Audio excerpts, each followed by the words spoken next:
Assalamualaikum warahmatullahi wabarakatuh. Salam sehat Sobat Prikes.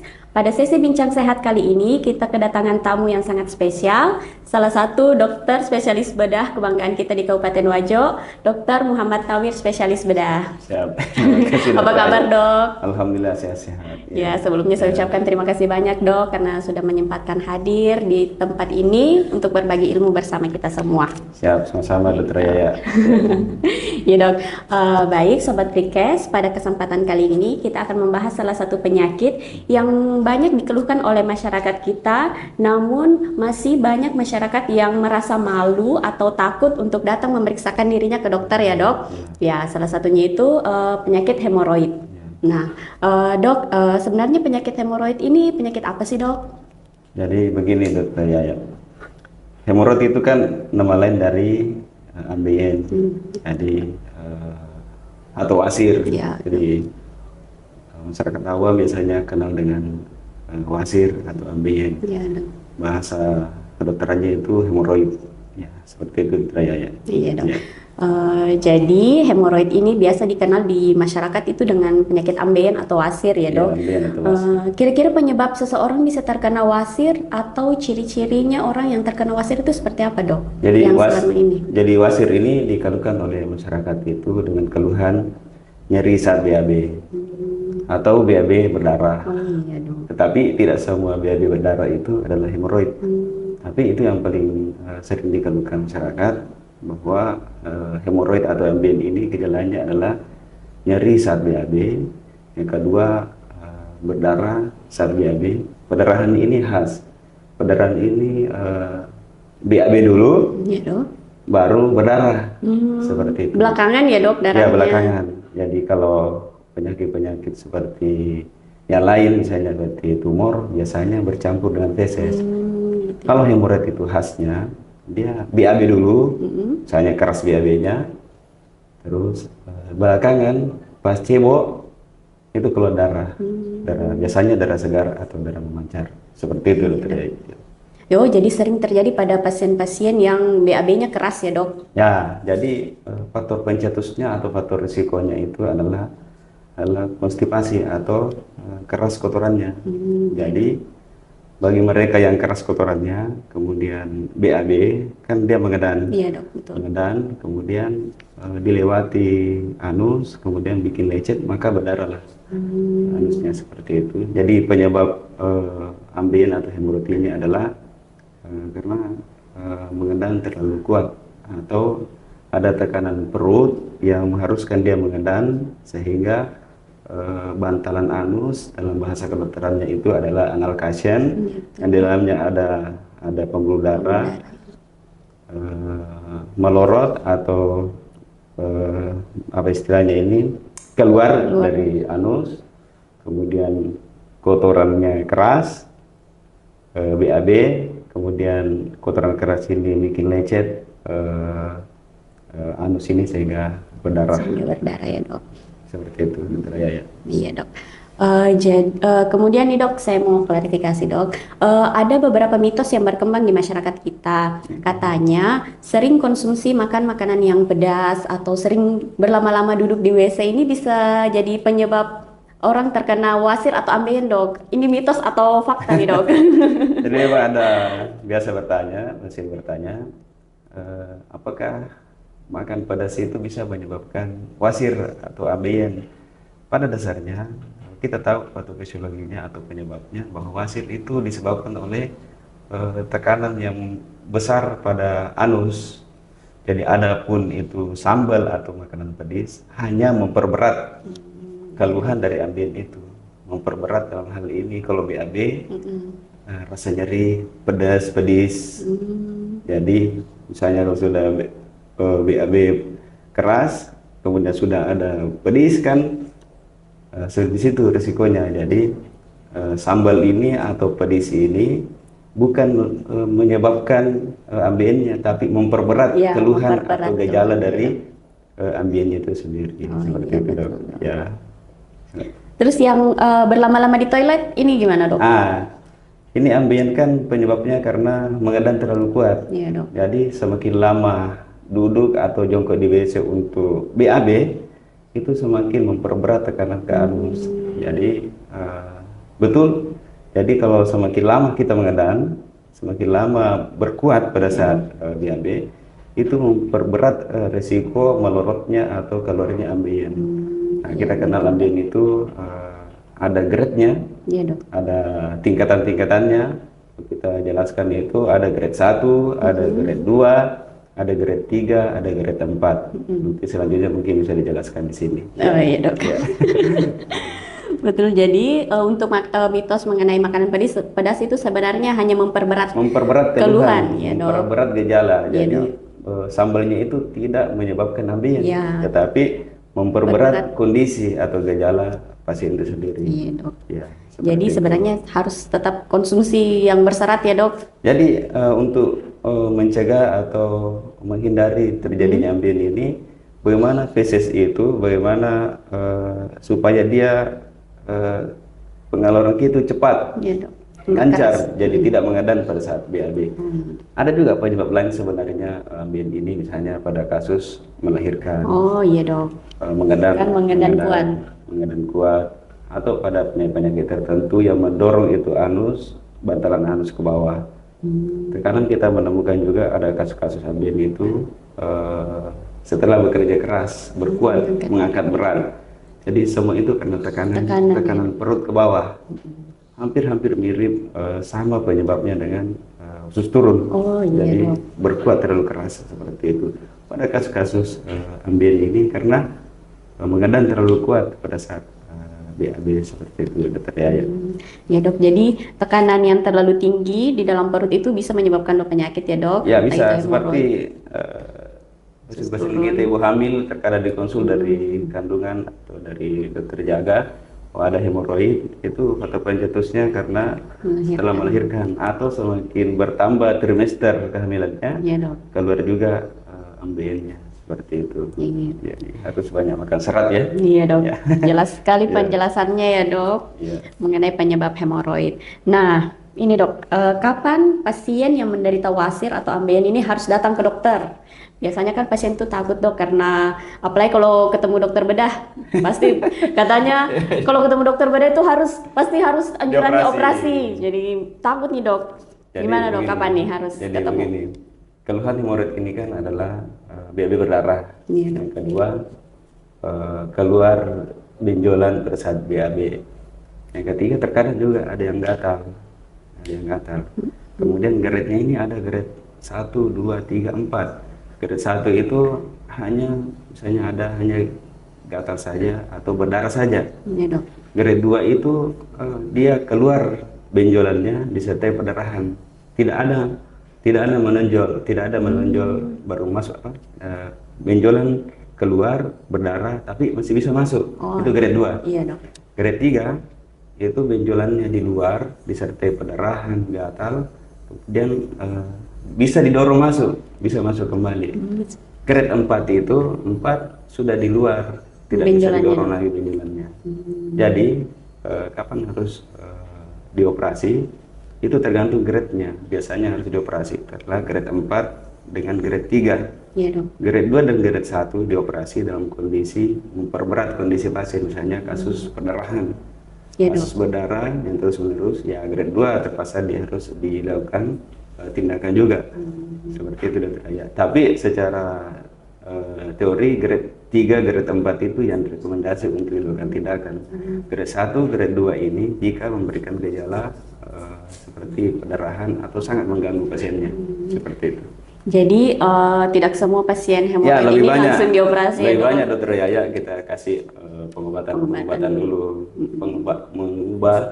merubah pola hidup, lifestyle, kemudian banyak makan serat, kemudian kalau mengangkat benda berat itu tidak boleh memakai perut, tapi memakai kuda-kuda, memakai lutut pada saat berkuat mengangkat benda berat, kemudian di toilet atau pada saat BAB diusahakan tidak terlalu lama dengan cara memakan serat yang tinggi, sayur-sayur, buah-buahan, banyak minum air putih, kemudian olahraga yang teratur. Seperti itu Dokter Yaya. Oh iya dok, jelas sekali ya Iya. dok.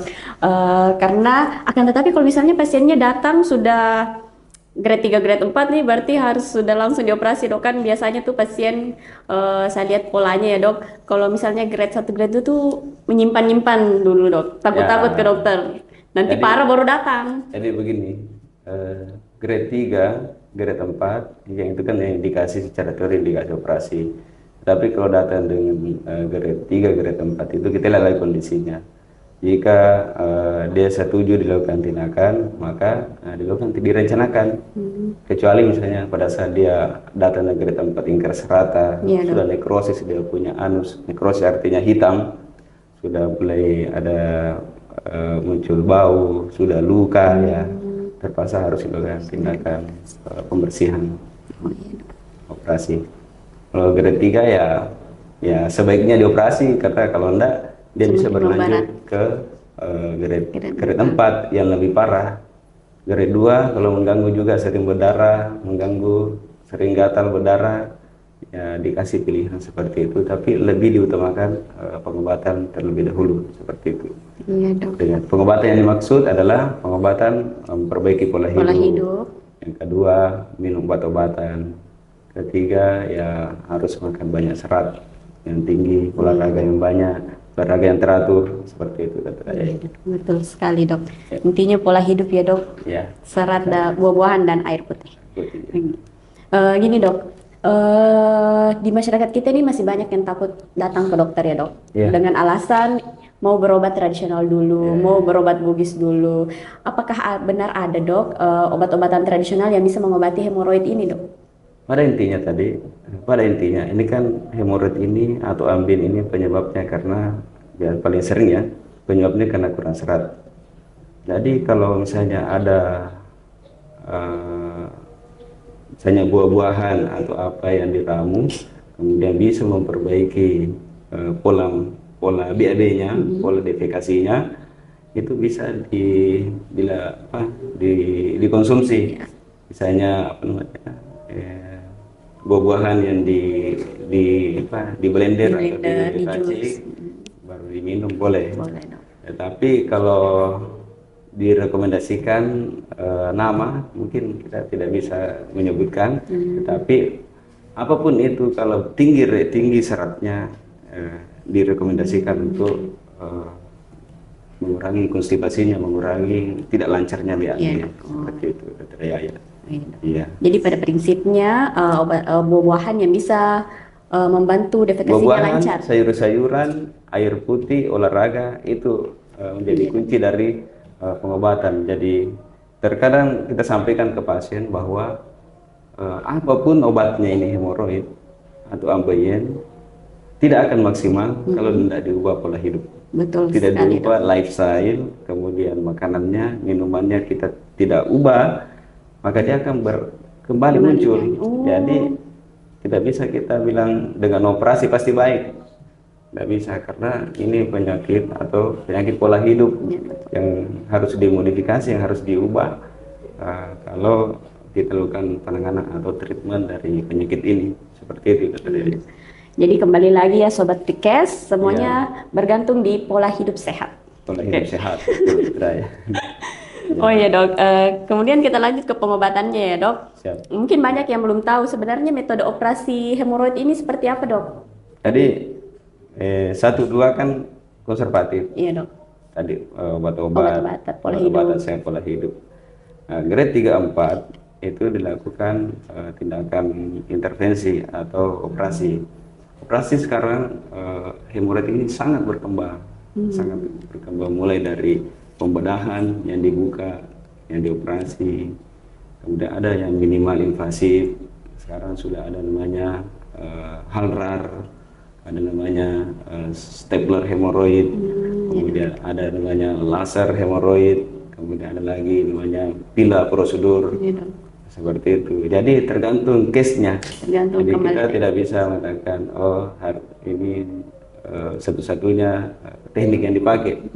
Terkadang kita operasi, kita kombinasi teknik untuk menangani sebuah ambien atau hemoroid. Jadi datanglah ke dokter bedah untuk dilihat kondisinya, karena setiap orang beda penyakitnya, beda tipenya, beda grade-nya, beda Kalau misalnya grade 1 beda penanganannya, grade 2 beda penanganannya, beda-beda orang, jadi seperti itu dokter ya. Iya dok. Saya tertarik dok dengan metode operasi yang non invasif. Kira-kira Ya. yang non invasif itu maksudnya tidak semengerikan yang biasanya kah Ya, atau ini kan bagaimana dok? dokter Yaya, ini kan salah satu yang ditakuti itu, yang ditakutkan itu operasi hemoroid ini adalah nyerinya, Iya, betul, dok. sakitnya, Sakit. sakitnya. Jadi sekarang ini teknik operasi mulai dari teknik biusnya, juga dari dokter anestesi, dia akan membius atau menganestesi atau eh, menangani pasiennya itu dengan teknik yang sudah maju, mengurangi nyeri pasca atau setelah operasi. Ada teknik dikasih obat epidural, anestesi sehingga mengurangi nyerinya pasca operasinya. Kemudian tindakan pembedahan yang minimal invasif ini seperti HARAR, seperti laser, kemudian seperti pila. Itu kita tidak membuka seperti dulu. Kita tidak membuka lagi insisi pakai gunting, buka benjolannya, buka hematomnya, buka yang nekrosis. Tidak, dengan alat ini lebih aman untuk pasiennya, nyerinya bisa diminimalisir seperti itu. Jadi sudah semakin canggih ya dok? Ya betul, sudah sangat maju. Yang tersedia di rumah sakit kita, di rumah sakit Prima Husada, yang mana nih dok yang metode non invasif? Bisa stapler, Bisa stapler, bisa juga pila prosedur. Oh, ya, dok. Ya. Jadi sudah sering dilakukan di sini ya dok? Alhamdulillah. Ya, dok, ini juga yang paling banyak ditanyakan sama masyarakat dok. Apakah ada efek samping setelah operasi hemoroid? Efek samping pertama ada yang cepat muncul, ada juga yang lambat muncul. Efek pertama, efek cepat yang muncul itu sakit yang hebat, nyeri yang hebat, yang di open tadi, yang dibuka tadi. Kalau yang minimal invasif tadi itu sudah nyerinya berkurang, nyerinya minimal. Bukan tidak ada, tapi minimal nyerinya. Apalagi yang teknik yang tadi belakang itu, dua yang di belakang tadi itu stapler sama pila prosedur yang sering kita lakukan di sini. Itu kan kita tidak menyentuh bagian ujung dari anus sehingga tidak sakit. Adapun tadi metode HARAR itu kita belum tersedia di sini. Ya, seperti itu. Apa tadi pertanyaannya? Efek samping. Efek sampingnya, efek samping kecepatan itu nyeri. Yang kedua bisa terjadi perdarahan. Kita tahu daerah anus itu luar biasa, pembuluh darahnya luar biasa, sangat kaya dengan pembuluh darah. Efek selanjutnya adalah menyempit, terutama yang teknik-teknik yang diambil secara sirkuler. Secara sirkuler artinya 360 derajat. Kita tahu bahwa posisi ambien itu terletak di jam-jam ganjil. Karena di jam 7, jam 11, jam 3.